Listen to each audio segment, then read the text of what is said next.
Have you ever wondered why the Torah forbids us from eating a nerve? Yes, a nerve. Of all the many dietary laws in the Torah, the very first is a ban on eating the sciatic nerve, the ha-nasheh. What is this about?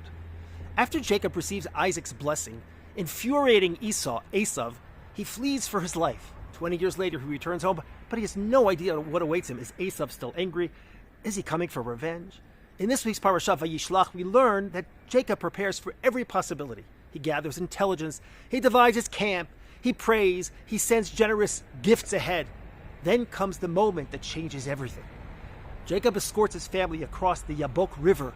Now, alone in the darkness, he's suddenly confronted by an unknown figure, described only as a man, later understood to be a divine being.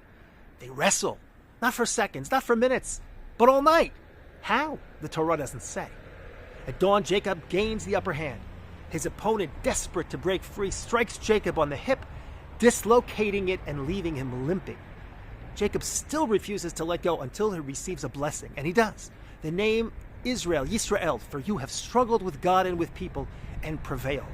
And then comes the surprising conclusion. Therefore, the children of Israel do not eat the sciatic nerve to this day. But the real question is why? What is the meaning behind this prohibition?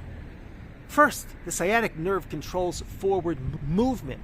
The angel strike wasn't random. It was a symbolic attempt to stop Jacob in his tracks. Throughout history, enemies have tried the same with the Jewish people. They try to halt our progress, weaken our spirit, break our future, whether in our homeland or across the diaspora. The prohibition against eating the sciatic nerve is a permanent reminder. You may try to break us, but we keep walking.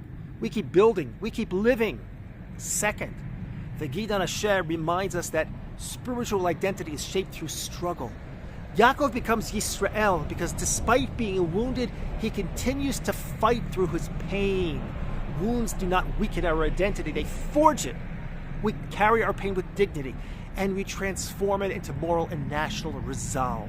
In the wake of October 7th, the Jewish people once again carry a deep national wound, the trauma of the worst attack in Israel's history, the pain of shattered families and the threats that continue. And yet, we see communities rebuilding, families supporting each other, soldiers continuing to defend our homeland, a nation determined to heal. Thus, the prohibition reminds us we struggle, we limp, but we persevere because we are, and always have been, Yisrael, the nation that struggles but ultimately prevails.